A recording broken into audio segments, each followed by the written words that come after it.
Sintetizando, com Alê Moreno.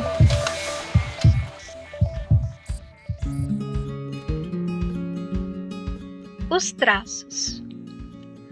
A curiosidade, a observação, contemplar o mundo, transformá-lo em poucos riscos, resumir a vida em nobres rabiscos, filosofar desenhando, desenhar filosofando. A jornada que o lápis percorre conta uma história, viaja, salta, pula aos olhos, alcança a mente, brinca com o inconsciente, desperta a imaginação, torna tudo mais fácil, amplia a visão. A comunicação mais direta e universal, que nos faz mergulhar e trazer à tona nosso estado de presença, nos faz pensar simples, nem por isso menos profundo. A linha não precisa ser precisa, mas ser livre. Não há certo nem errado, pura forma de expressão. Colorem-se as cabeças, transbordam inspiração. Na forma mais primitiva se revela a razão. Dar vazão, deixar fluir, reencontrar em traços nosso velho e humano sentir.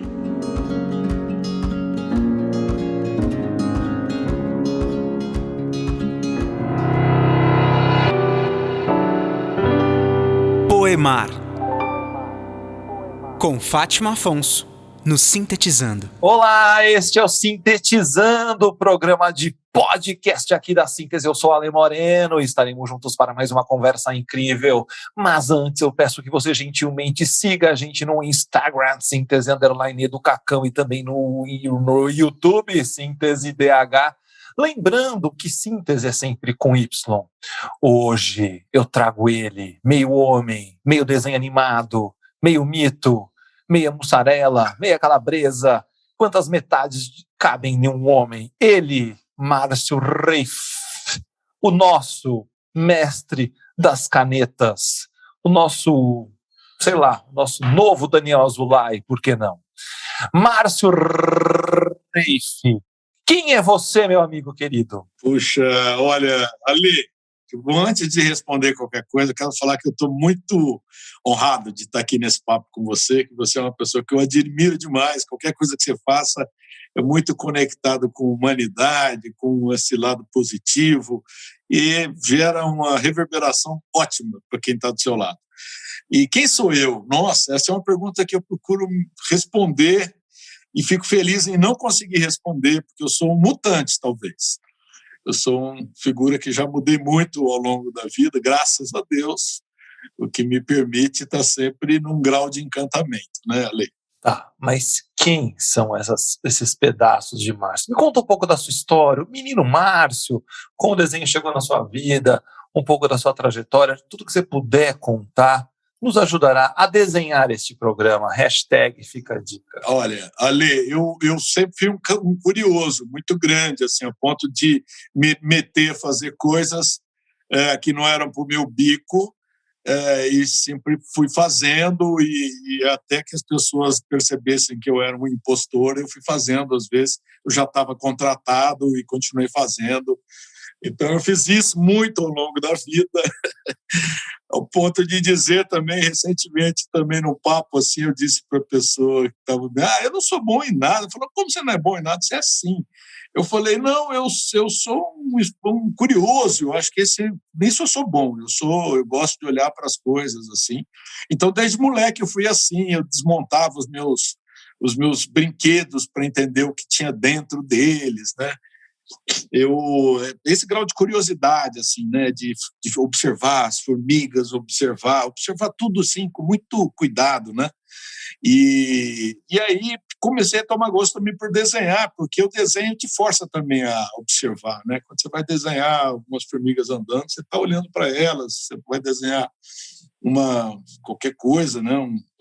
Um objeto, você olha para o objeto. Então o desenho também foi uma forma de me conectar mais com as coisas. Desde pequeno eu gostei de desenhar, como gostei também de tocar instrumentos musicais. E então eu cantei em coral. Eu sou numa cidade do interior onde, né, a gente tinha facilidade de poder, né, de se fazer, me encontrar mil coisinhas para fazer na cidade, porque cidade pequena, você é amigo de todo mundo, as pessoas te convidam. Então eu cantei em coral, toquei em grupos de músicos mais diversos, até bandolim em grupo de seresteiro eu toquei, enfim. E tive uma vida bem agitada, né? Escrevi crônica para jornal, eu fiz cartoon, caricatura para outro jornal. Isso era adolescente, assim. Então eu era um moleque bem metido, como eu diria, nessa acepção de que mete as caras e vai fazendo, né? E aí eu vim para São Paulo para fazer faculdade, que eu fiz faculdade de Direito na USP, no Largo de São Francisco. E também não foi por uma escolha, assim, foi porque eu gostava muito de escrever e muitos escritores bons na época tinham feito direito. Eu falei, não sei o que eu vou fazer. Então, prestei direito, entrei e acabei fazendo direito. E a faculdade foi muito boa para mim no sentido de filosofia, de sociologia, de economia, né, de direito de Estado, dessas questões que te abrem uma percepção de mundo, assim, muito para valores democráticos, né, essas coisas todas. Mas eu não tinha muito o perfil advogado, tanto que logo depois que eu me formei, eu cavei um jeitinho de trabalhar com propaganda, em criação, né? E aí me emplaquei nisso. Eu sempre gostei muito de comunicação e acabei fazendo uma carreira assim, né, nessa. Olha, vixe, ufa, falei pra caramba aqui. Não, falando algumas coisas. Qual cidade de interior você é, Márcio? Eu sou de Bebedouro. Bebedouro, tem muita laranja lá. Barretos, perto de Ribeirão Preto. Isso, era a capital da laranja. Foi uma cidade muito auspiciosa, rica, quando eu era moleque, adolescente, né? Porque a laranja fazia muito sucesso internacional com as geadas que tinha aí na Flórida. E aí o Brasil, a laranja brasileira valia ouro. Então, sim, era essa cidade querida lá de Bebedouro. Ô, Marcião, e você era o quê? Era contralto, tenor, baixo? Era o quê? Olha, eu comecei a cantar no coral como contralto, porque eu não tinha nem idade, eu não tinha as minhas cordas vocais, não estavam preparadas ainda para eu estar num grupo de homens. Então, eu tive a felicidade de estar num grupo de mulheres. Como contralto, cantei muito tempo como contralto, aí a voz começou a virar uma taquara rachada, não dava mais para cantar no grupo das mulheres, levou um tempinho para eu assumir de vez um lugar de barítono. Então, aí fui cantar nos barítonos, o que me permitiu uma visão mais ampla assim, das partituras todas, né? Eu conhecia tanto a minha parte como a parte dos contraltos. Às vezes rolava de brincadeira, assim, faltava alguém falava, Márcio, vai lá, faz o contralto. Faltava os meninos do contralto e eu conhecia a parte, mas não conseguia mais fazer, né? Minha voz de contralto eu perdi e virei barítono. Ô, Marcelo, eu tô fazendo esse mosaico, eu sabia que eu também cantei em coral em Botucatu na época da faculdade, mas um ano só, né? Isso eu lembro de algumas experiências, foram bem legais. Acho que, assim como o teatro também, eu também fiz. Essas coisas são muito boas, amplia a gente, nosso repertório, o jeito de ver o mundo.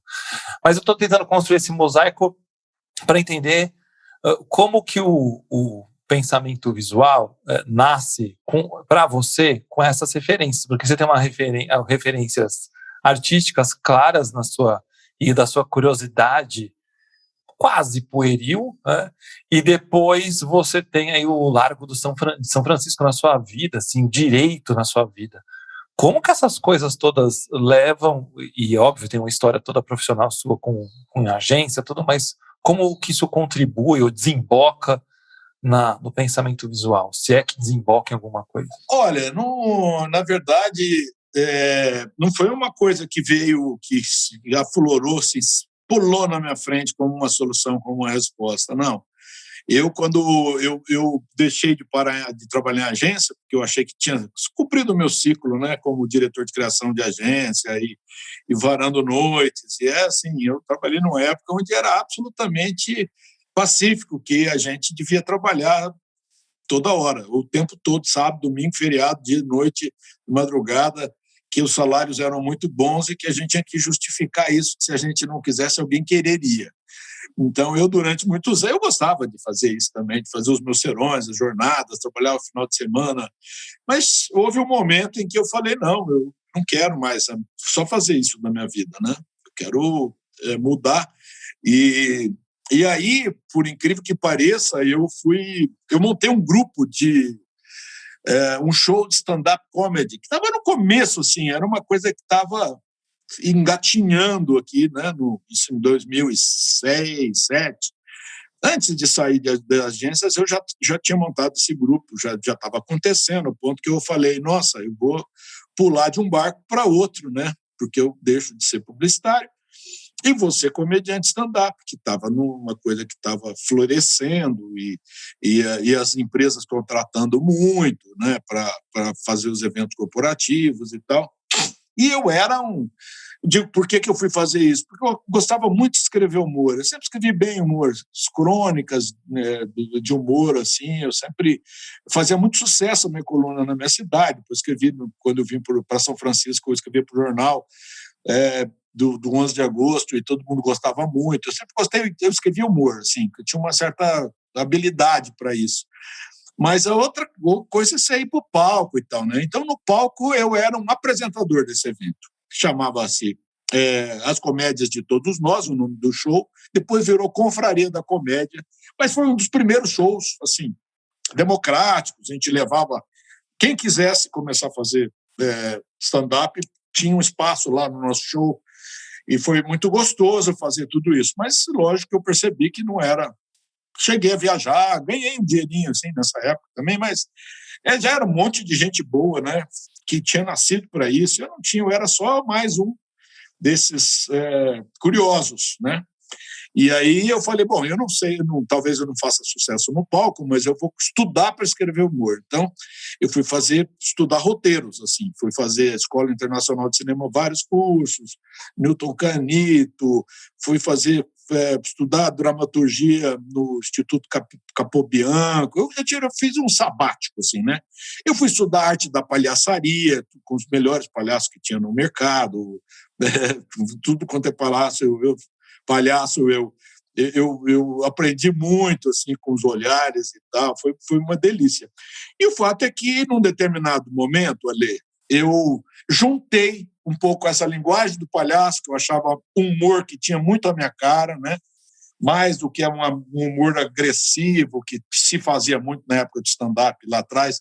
Eu não queria isso, eu queria um humor inclusivo, um humor humano, vulnerável. Eu falei, nossa, o palhaço tem tudo a ver comigo. E aí eu comecei a fazer, eu juntei também, gostava de fazer história, escrever história e tal, e aí a Gisele Freire e eu, a Gisele era minha parceira na época, parceira na vida mesmo, assim, tudo. A gente namorava e tal, e ela era atriz, linguista e tal, e a gente resolveu desenvolver um projeto chamado Nossa História a Gente Inventa, que era para ajudar com questões de cidadania em escolas de periferia. Ou seja, a gente desenvolvia com as crianças uma fabulação coletiva e as crianças e tendo como pano de fundo questões relacionadas à sustentabilidade, né, nas mais diversas áreas. E as crianças criavam uma história ali. E era muito bacana mesmo, assim, porque primeiro a gente discutia o que era uma história, ensinava eles a ouvirem uns aos outros, né, para ter essa experiência coletiva de valorizar as ideias que vêm de outros lados, né, que deixa a criatividade mais rica.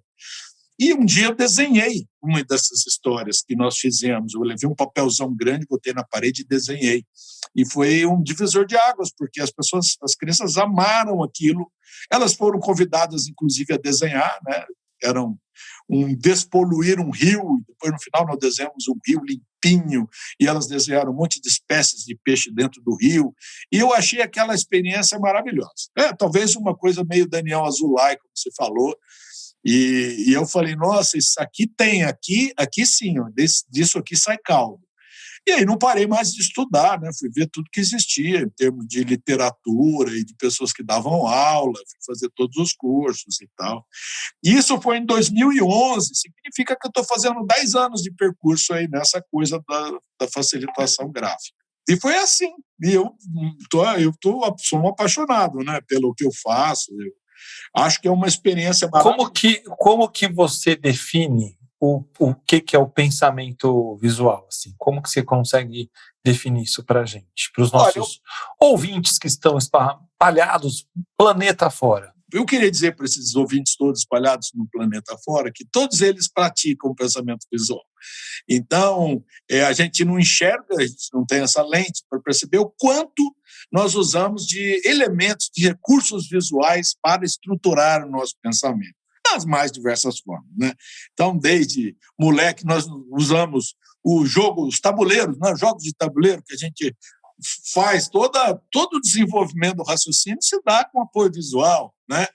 Depois você vai trabalhar em consultoria, que você tem um flip chart, que você puxa a seta, que você faz quadros, você rabisco, conecta coisas, que você usa post-it, né? Post-it é uma coisa que é essencialmente pensamento visual, né? Porque é aquele papelzinho colorido que te força que serve para agregar algumas palavras que você coloca dentro deles, e você pode mudá-lo de posição. Então, na medida em que você vai pensando, falando, não, isso aqui pode ficar mais para lá, isso aqui vai ser minha prioridade.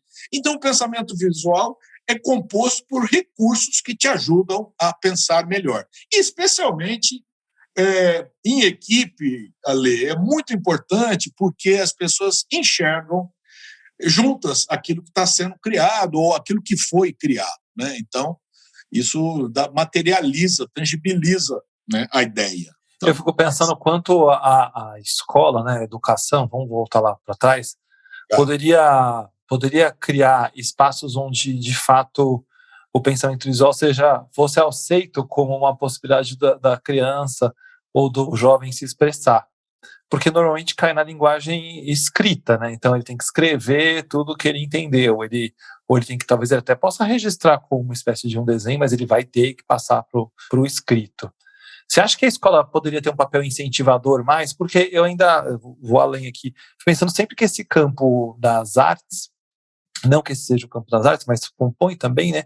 É um lugar meio assim, no cantinho, sabe? Com poucas horas, com pouco tempo, é quase um penduricalho quando a gente pensa em educação. E poderia ser tão amplo, né? Tantas possibilidades poderiam nascer a partir daí. Não sei, falei um monte de coisa, não sei exatamente o que eu estou falando, mas eu queria te ouvir. Ale, você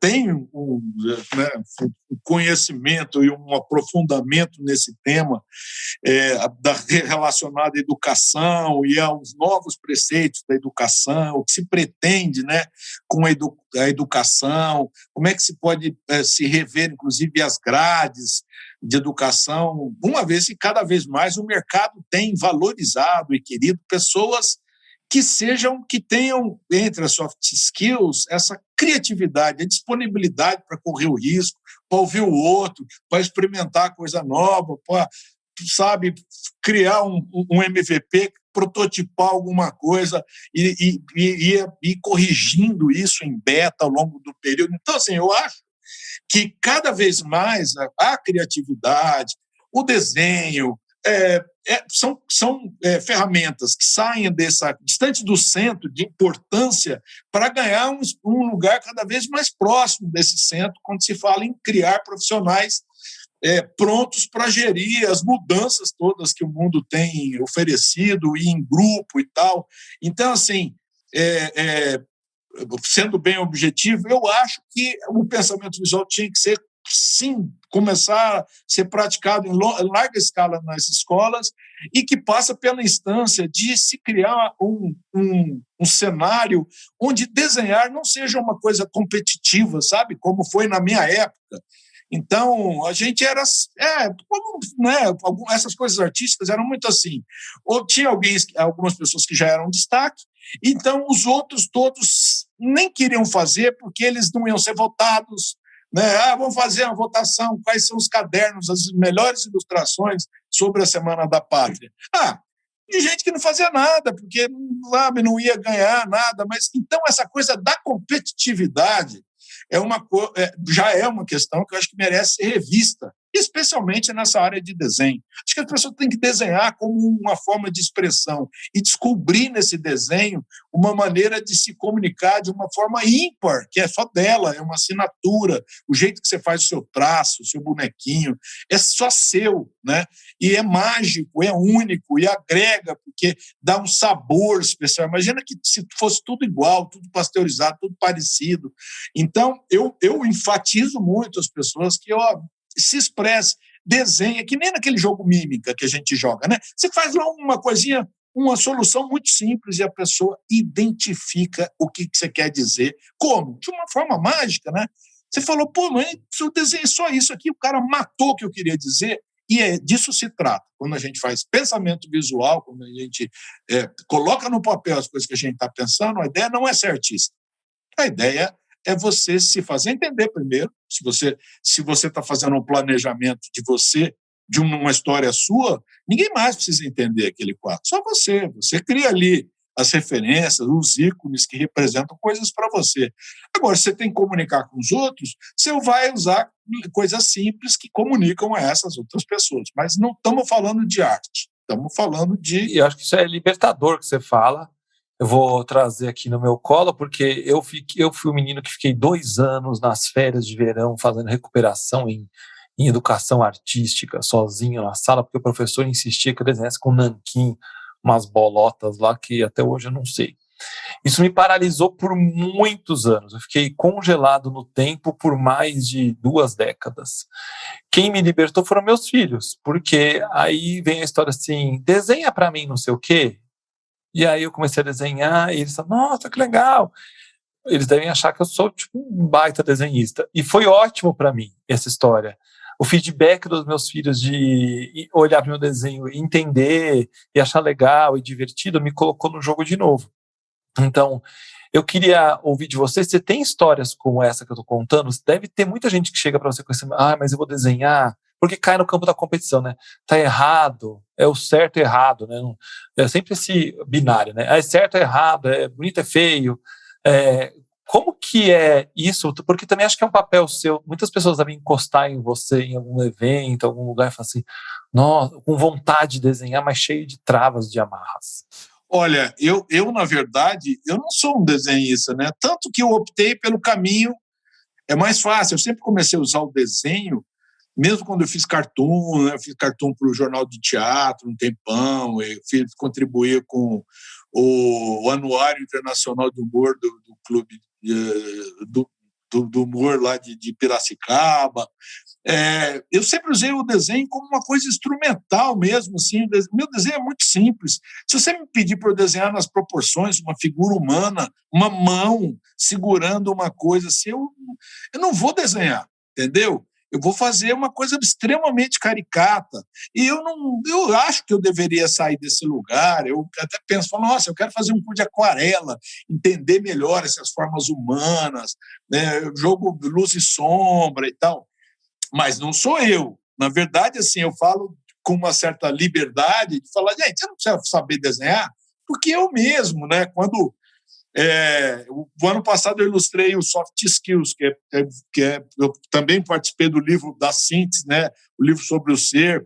E em ambas as situações, eu dei soluções muito, muito simplistas, né, para o livro, assim, para os livros, para os capítulos e tal, no sentido de que, para mim, é um lugar, um ativismo, sabe? Convidar as pessoas a se conectar com o simples.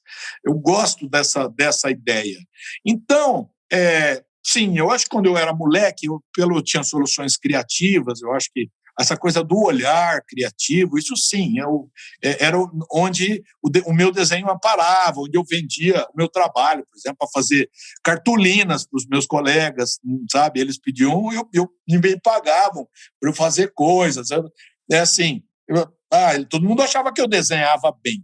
Mas, no fundo, eu não desenho bem, eu não acho que as pessoas devam desenhar bem para usar o desenho para um monte de coisa na vida prática, inclusive para se conectar consigo mesmo, para se divertir, para ter uma experiência zen budista, porque desenho é uma coisa zen budista. Se você está ali, você vê uma criança com lápis na mão, enquanto ela está ali naquele desenho, ela está no estado de flow, sabe? Ela está inteira naquela experiência. Então, eu digo, desenhe seus projetos, vai ficar tudo mais divertido, mas não precisa desenhar bem.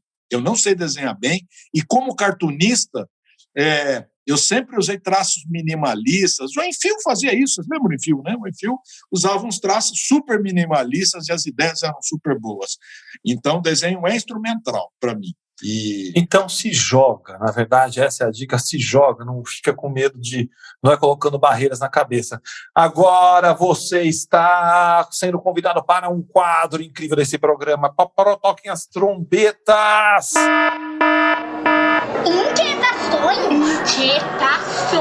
Inquietações? Bem-vindo ao Inquietações, o quadro que afeta mentes e corações. E aqui o negócio é papo, Márcio, não é para você ficar devaneando, que você gosta de ir embora. Inquietações, eu pergunto e você responde, é papum, é tiro curto. Eu não sabia disso, não.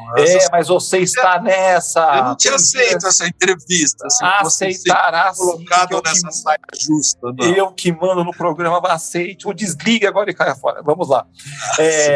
Márcio, o que te inquieta quando o assunto é criatividade? Olha, buscar novos espaços, novos lugares. Eu, quando fui diretor de criação, eu falava para as equipes, saiam para a rua, vão para o parque, vão nos bares, vão tomar um café, vão conversar em outros lugares. Então, eu acho que a criatividade ela opera bem quando o ambiente é gostoso, é inspirador. A resposta é curta, só lembrando você. O que te inquieta quando o assunto é educação? É autoridade, assim, autoridade me inquieta. Imposição. O que te inquieta quando o assunto é publicidade? É ego. O que te inquieta quando o assunto é colaboração? Puta, me inquieta, me apaixona, né? Cada vez mais eu quero estar em colaboração, fazer junto com tudo. O que te inquieta quando o assunto é aprendizagem? Aprendizado é tudo e não acaba nunca mais, né, Lê? Aprendizado é o tempo todo e todas as lives, tudo que a gente ouve, tudo que faz sentido e a gente vai se transformando dia a dia, para sempre agora. O que te inquieta quando o assunto é a cidade de Bebedouro? Não precisa responder porque o programa é meu e terminamos aqui, vamos voltando ao programa.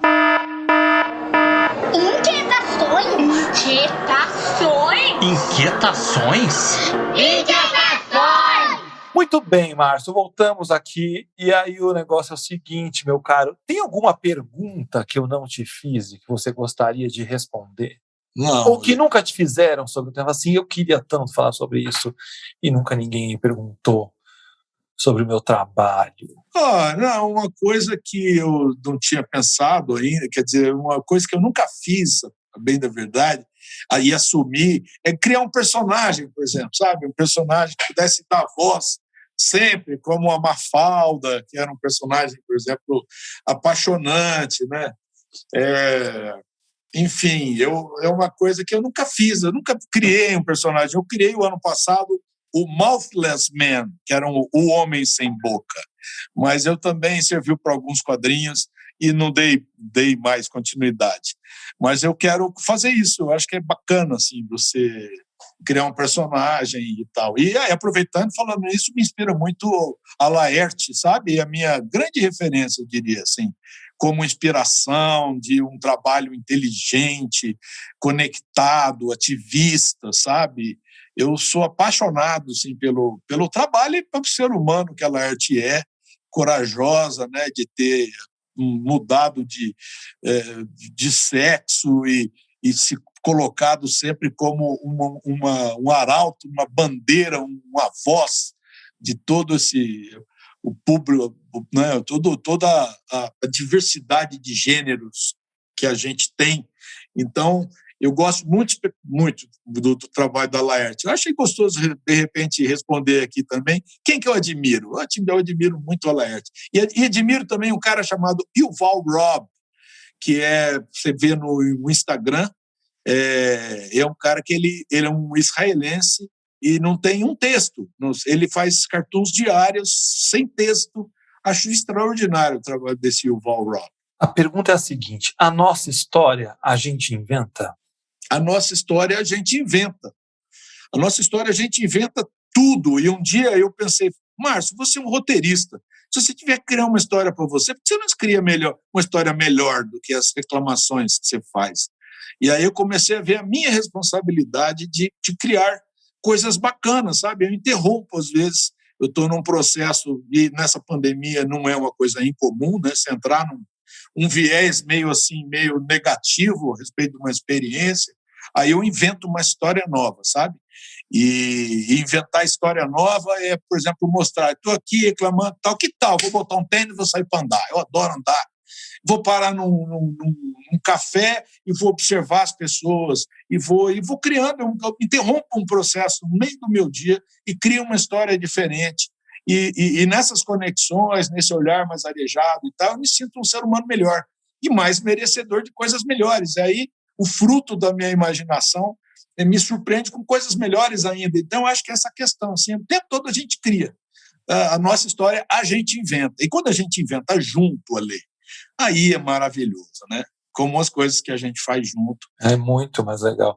Mas, sabe, Márcio, te ouvindo, tem uma coisa que pega tão forte em mim positivamente, é a questão da observação. Acho que essa é a grande essência de tudo, né? E como a gente também, eu vejo meus filhos, como eles observam como criança, com menos barreiras do que a gente vai meio se acostumando e com alguns cenários, com algumas coisas, e não observa mais. Eu vejo, às vezes, eles dedicando tempos imensos com um quadradinho, com papel e com risco. Ficam lá horas, observam, imaginam, criam cenários, criam possibilidades, criam caminhos.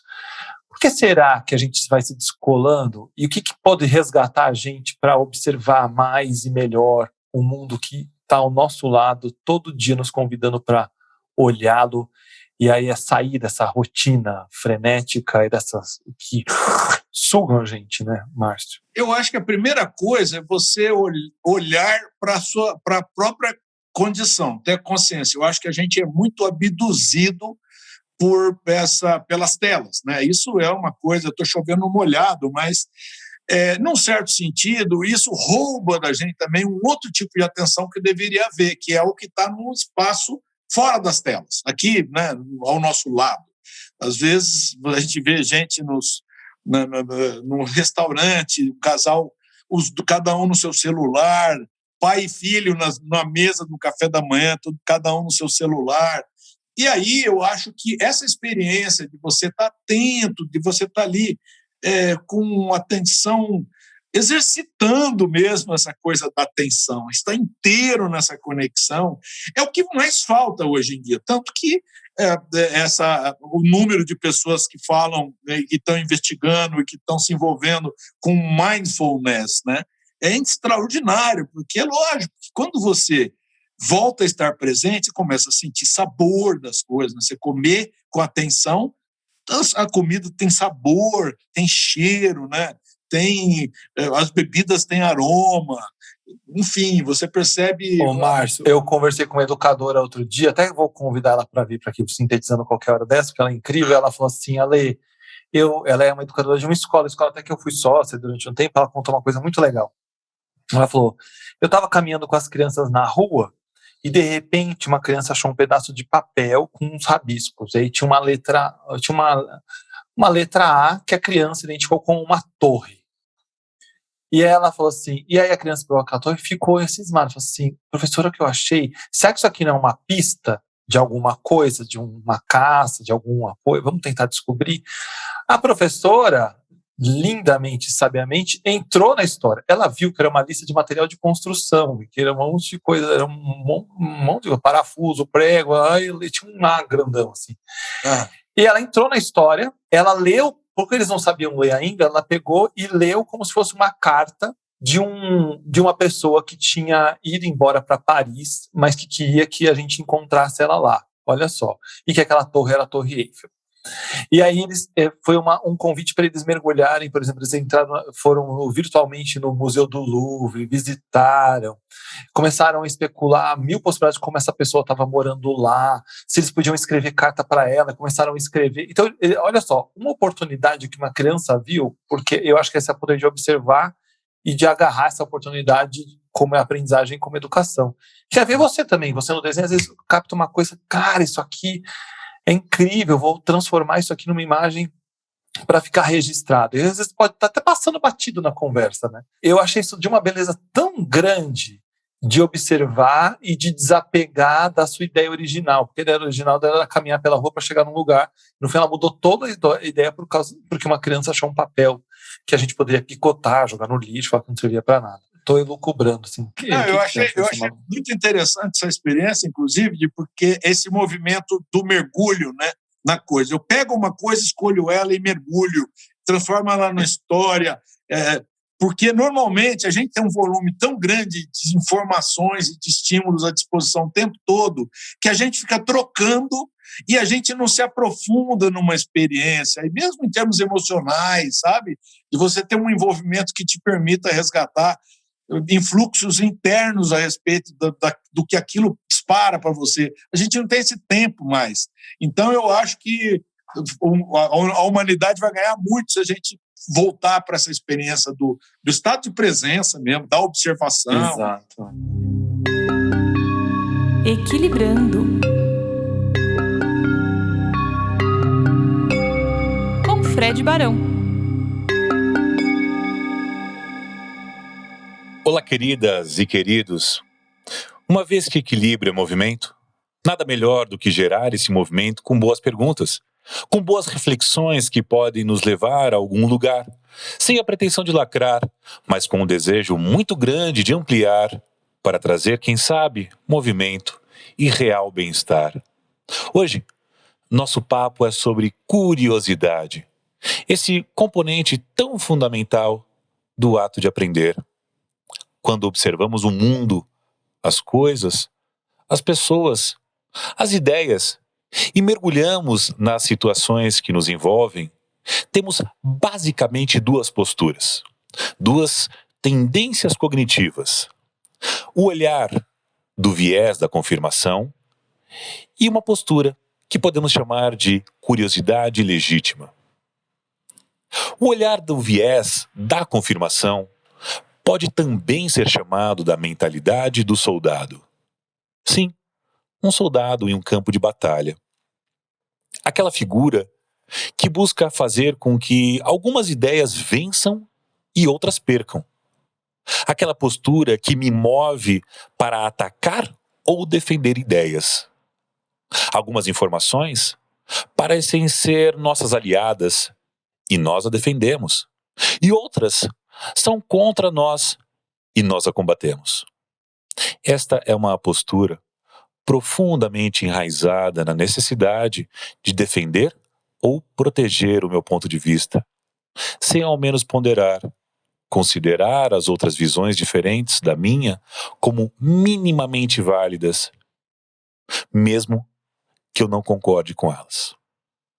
A outra tendência cognitiva é da curiosidade legítima, ou mentalidade do batedor.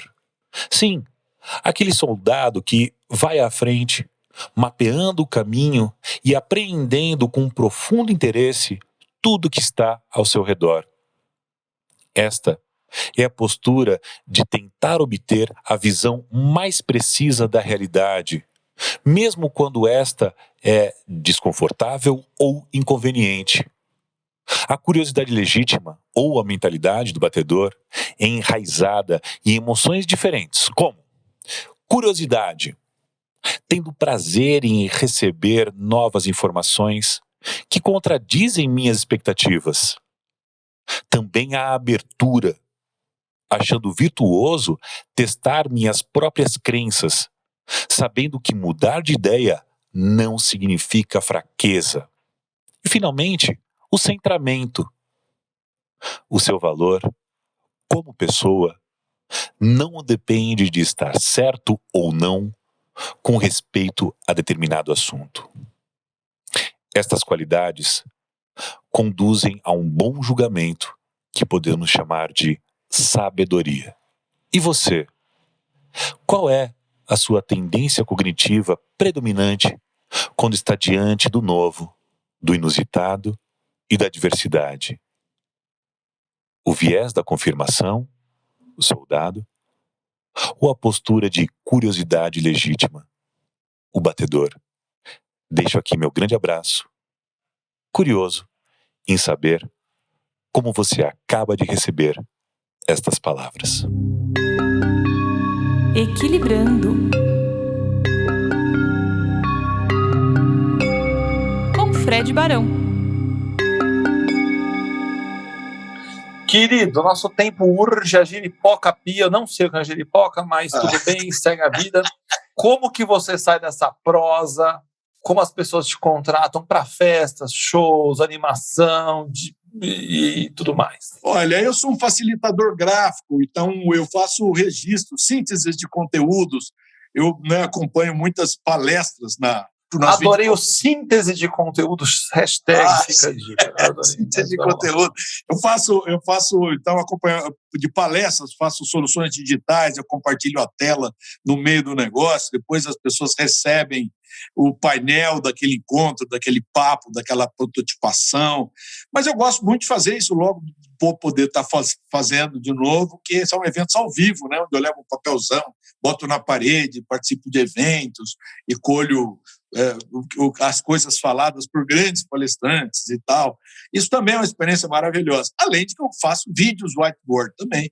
São vídeos explicando coisas com essa linguagem visual. Esse é o meu trabalho, para encontrar... Inclusive, Márcio, aqui para quem entrou aqui no YouTube, o Manifesto da Síntese, que abre a página do YouTube, foi você, é a sua belíssima voz e é a sua ilustração que está lá contando o Manifesto da Síntese brilhantemente, lindamente. Então, só para fazer esse parênteses, para quem entrar no YouTube já vai encontrar de cara esse manifesto. Vai, segue o barco. Como as pessoas te contratam. É um olhar muito generoso seu. Então, me encontram, escreve, meu nome é Márcio Reiff, escreve R-E-I-F-F, com 2 Fs de faca. Vocês vão encontrar Márcio Reiff no Instagram. Tem um site também, www.marcioreiff.com, sem BR, e aí entre em contato, estou pensando em fazer assim, você faz? E aí eu faço, eu sempre faço, gente, eu sempre dou um jeito de fazer qualquer coisa, porque eu me encanto com a possibilidade de ir além do que eu acho que eu consigo. E todo esse descritivo está aqui no canal do YouTube, para quem quiser encontrar o Márcio, contratar, também tem no Instagram, ele estará marcado em todas essas páginas. Márcio, todo mundo que sai desse programa belíssimo, sempre belíssimo e humilde, cheio de estrelas como você, e eu, obviamente.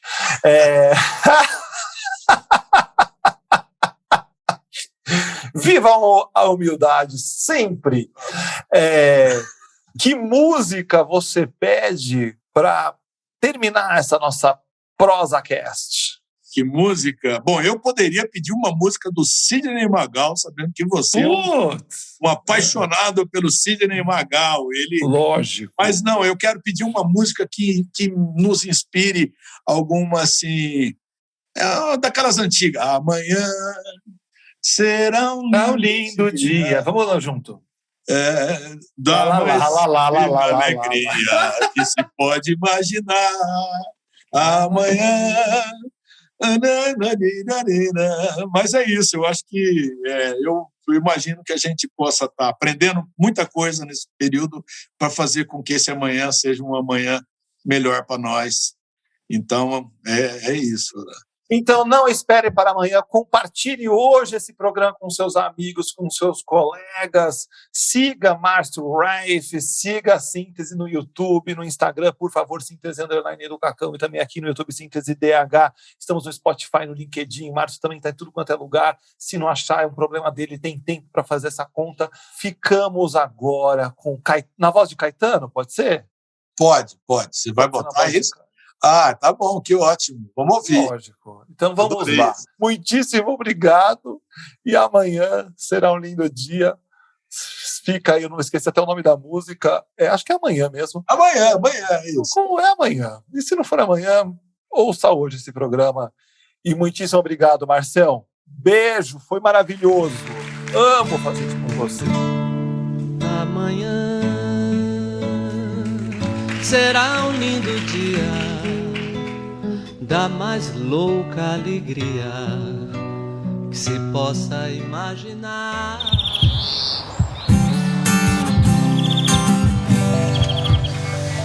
Sintetizando, com Alê Moreno.